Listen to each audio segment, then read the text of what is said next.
بسم اللہ الرحمن الرحیم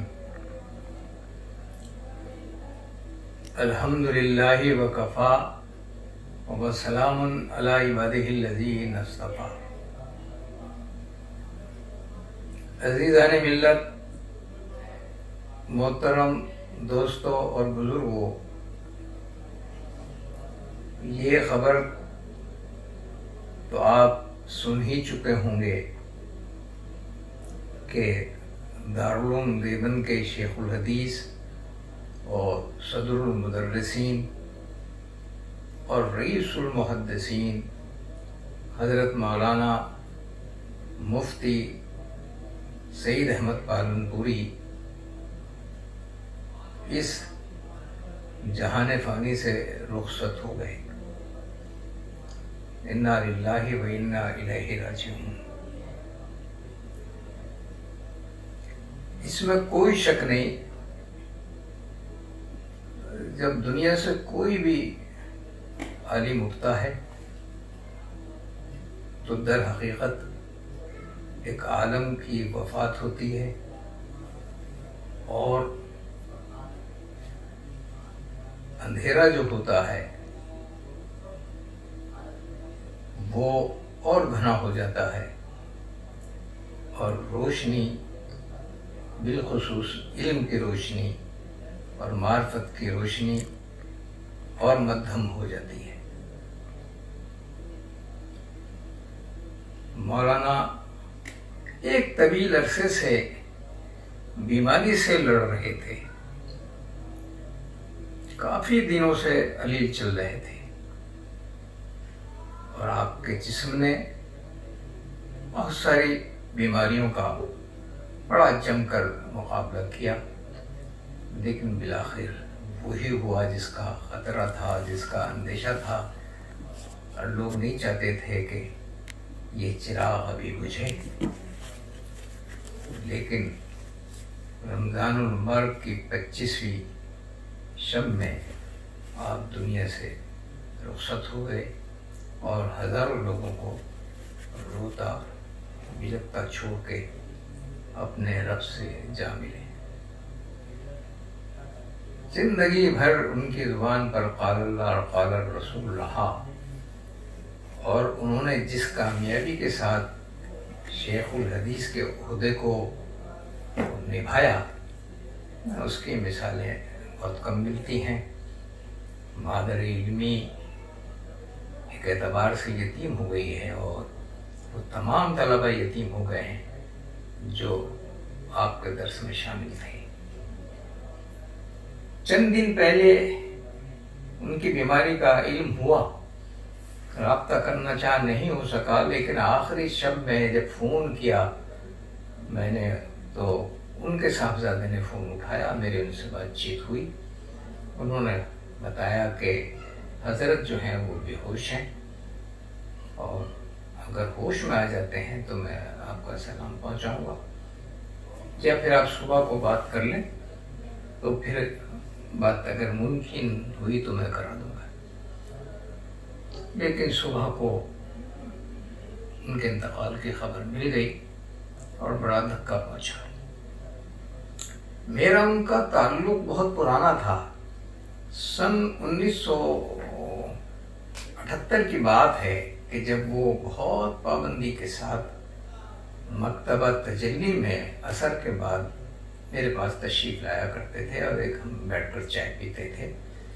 3 افراد کا آنا روزانہ ضروری سا تھا، ایک حضرت مولانا، ایک تاریخ دیوبند کے جو مؤلف ہیں محبوب رضوی، اور ایک مکتبہ نعیمیہ کے مبانی خواجہ بلال صاحب۔ یہ 3 افراد پابندی کے ساتھ میرے پاس تشریف لاتے تھے۔ سن 1977 اور 78 میں یہ واقعہ پیش آیا تھا کہ کسی طالب علم کو جب آپ نے سزا دی تو غلطی سے کوئی اس کے لوٹا لگ گیا، جس سے اس کے کہیں خون نکل آیا، اور اس پر ایک ہنگامہ ہوا طلبہ میں، اور کچھ طلبہ نے جو یقیناً سرکش قسم کے طلبہ تھے، انہوں نے مولانا سعید صاحب کے خلاف ایک بھنڈر مچا دیا دارالعلوم دیوبند میں اور ان کے خلاف پوسٹر بازی شروع کر دی۔ اس وقت میں تجلی کا مدیر تھا۔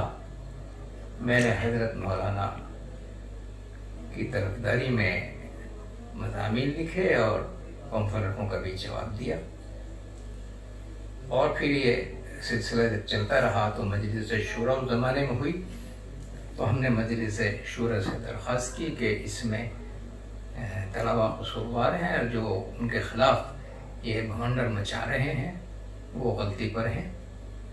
تو الحمدللہ مجلس شورا نے ہماری بات کو اہمیت دی اور حضرت مولانا سید احمد پالنپوری صاحب کا رتبہ اور ان کا جو دارالعلوم سے تعلق تھا وہ برقرار رہا۔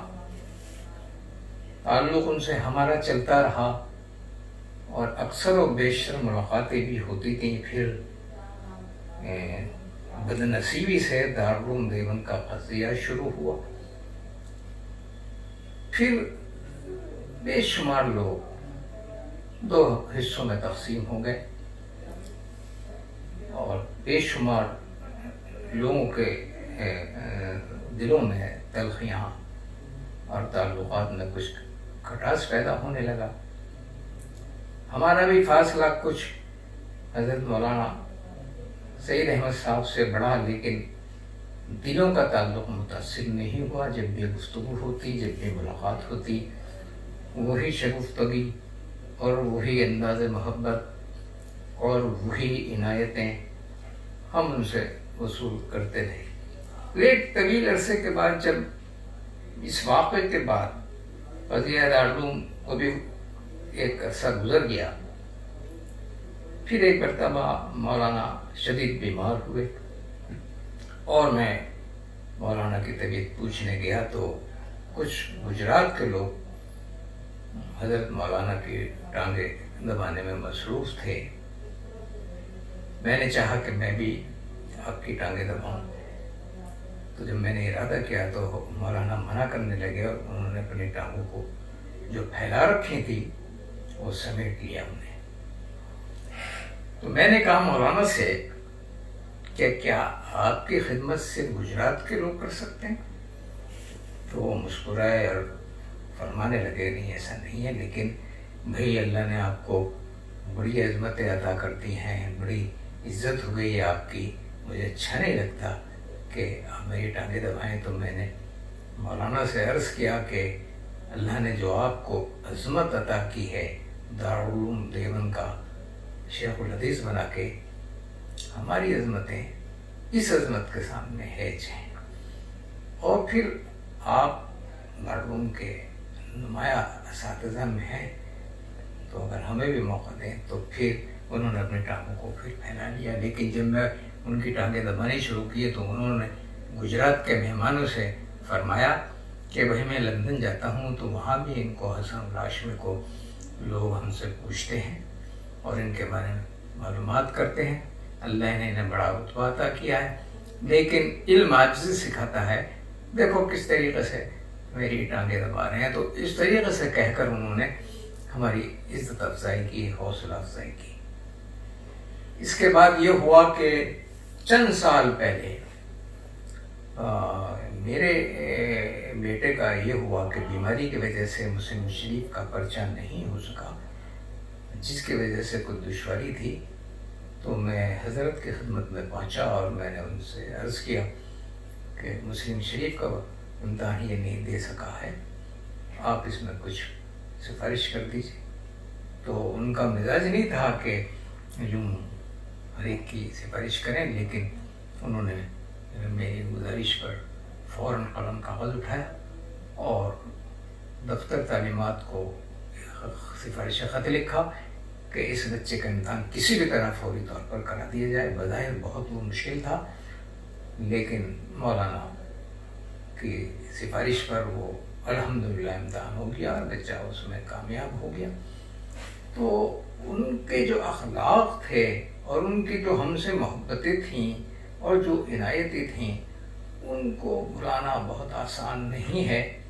جب تک دنیا رہے گی اور دنیا میں ہم رہیں گے تو ان کی یادیں آتی رہیں گی، ان کا ذکر ہوتا رہے گا، لیکن اس وقت ان کی وفات پوری ملت کے لیے ایک بہت بڑا دھکا ہے، ایک بہت بڑا صدمہ ہے، بہت بڑا صدمہ ہے۔ جن حالات سے ملت اس وقت گزر رہی ہے اور جن حالات کی وجہ سے دارالعلوم دیوبند اور بے شمار دینی مدارس نشانے پر ہیں اور فرقہ پرستوں کے خاص نشانے پر ہیں، ایسے نازک موقع پر ہمیں حضرت مولانا سید احمد پالنپوری کی سخت ضرورت تھی، ان کی دعاؤں کی ضرورت تھی اور ان کی رہنمائی کی ضرورت تھی۔ ان کا اس وقت دنیا سے رخصت ہو جانا ملت اسلامیہ کا بہت بڑا نقصان ہے۔ اور دوستوں اور بزرگوں، کوئی شخص گزرتا ہے تو اس گھر کے لوگ یتیم ہوتے ہیں، لیکن کچھ لوگ ایسے بھی ہوتے ہیں جب وہ دنیا سے گزر جاتے ہیں پوری ملت یتیم سی ہو جاتی ہے، ایک دنیا یتیم ہو جاتی ہے۔ ان کا اس وقت چلے جانا بہت ہی بڑا صدمہ ہے۔ رب العالمین ہم سب کو صبر کی دولت سے سرفراز کر دے اور ان کے تمام اہل خانہ کو اور ان کے صاحبزادوں کو اللہ تعالیٰ صبر بھی دے اور ان کو ان کے نقش قدم پر چلنے کی صلاحیتیں بھی عطا کرے اور توفیق بھی عطا کرے۔ میں بطور خاص ان کے سب صاحبزادوں سے اور مفتی امین صاحب سے اظہار تعزیت کرتا ہوں، اور بھائی اللہ تعالیٰ سب کو صبر دے اور تمام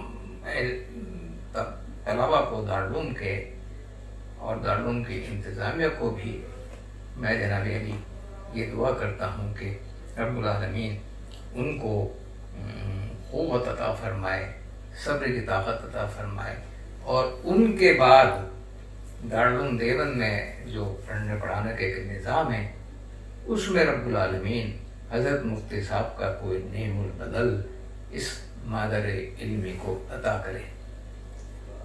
صحیح تو یہ ہے کہ ان کے دنیا سے جانے کے بعد بڑا دھکا لگا اور ایک شعر بار بار ذہن میں آتا رہا کہ فکر عقبہ ہو گئی ان کا گزرنا دیکھ کر، دل میرا زندہ ہوا اوروں کا مرنا دیکھ کر۔ اور محترم دوستوں اور بزرگوں، ایک خاص بات یہ ہے کہ حضرت مفتی صاحب کی خواہش یہ تھی کہ جب کبھی ان کی وفات ہو تو بہت سادگی کے ساتھ ان کی تدفین ہو جائے اور کوئی شور شغافہ نہ ہو، کوئی شہرتیں نہ پھیلائی جائیں۔ اور رب العالمین نے ان کی خواہش کے مطابق اور ان کی تمنا کے مطابق ان کی وفات دیوبند سے بہت دور کر دی، اور ان کے بچوں نے ان کی خواہش کے مطابق ان کو وہیں ممبئی میں دفن کر دیا۔